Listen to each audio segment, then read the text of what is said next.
Welcome back to Market Index. We're joined by Phil Hoskins, Managing Director of Evolution Energy Minerals. Welcome.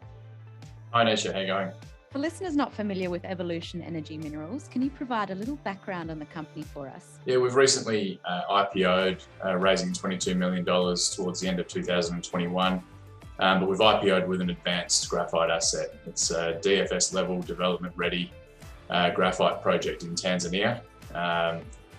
All the work's been done. It's one of the highest quality graphite projects in the world, driven by very coarse flake graphite. And yeah, from here, the next 6 months are going to be very interesting as we and very exciting as we get ready for our final investment decision towards the back half of this year. So plenty of news to come, and yeah, exciting times for shareholders. With the increasing popularity of electric vehicles, graphite is certainly a hot sector right now. Where do you see the demand for graphite moving to from here? Yeah, we're subscribed to a number of, given it is an opaque market, subscribed to a number of forecasters, and Wood Mackenzie, Benchmark Mineral Intelligence, all these sorts of people obviously forecasting very large increases in graphite.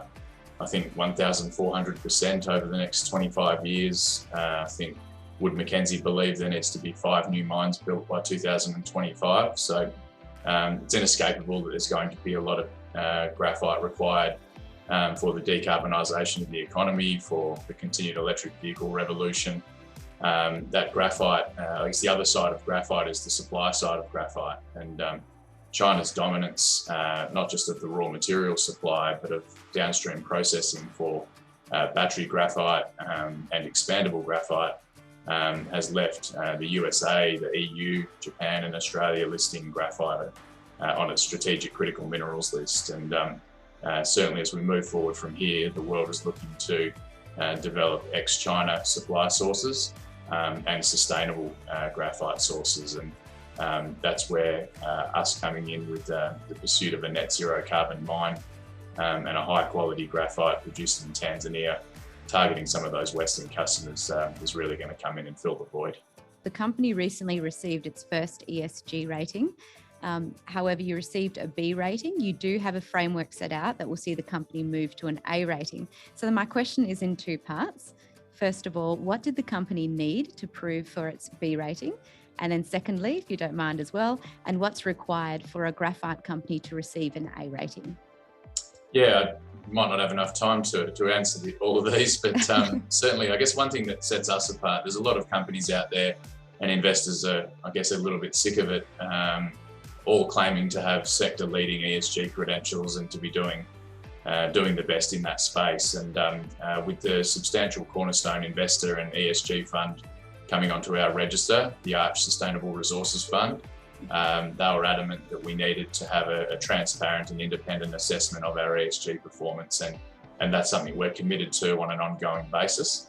The process with Digby involved, there's 42 different international standard setters with standards that impact the mining industry, and we self-reported against that, and ESG consultants visited site and essentially audited our performance against all of the multitude of questions and things that you need to do to have your house in order. And I think the scoring system went from sort of D, triple D, double D, C's, double C's, all the way up to A's and triple A's. And so on average, it was a B rating. So yeah, it's hard to say why we ended up there. As a new company with still many policies and procedures to put in place, and we're updating our relocation action plan for resettlement of people, we knew that there would be plenty of things that we could do to improve.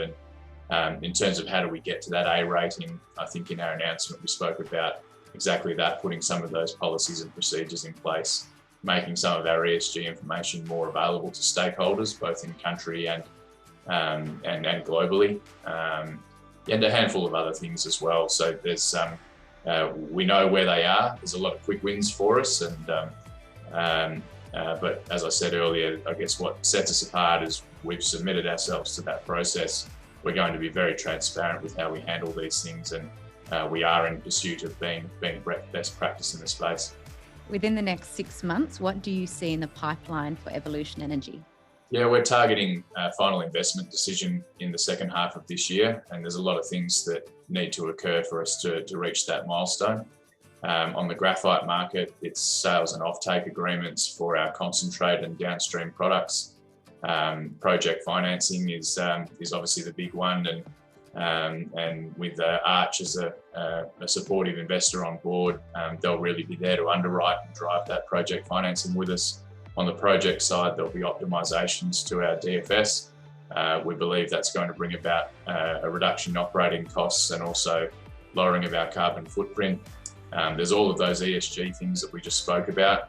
We need to work through that framework to be able to get that A rating and to be able to bring in other like-minded investors like Arch into the company. And from a Tanzanian point of view, we want to execute a framework agreement with the Tanzanian government that gives us certainty of and fiscal stability to be able to make a significant investment in country. So all those things are all happening in parallel. We're very busy. There's going to be a lot of news coming out of those things, and also very highly confident we're going to achieve those. And I guess the share price and market capitalisation will follow. Thank you, Phil, for joining us and for all of your insights. Phil Hoskins, Managing Director of Evolution Energy Minerals, thank you for joining us on Market Index today, and we do wish you all the best moving forward. No worries. Thanks for having me.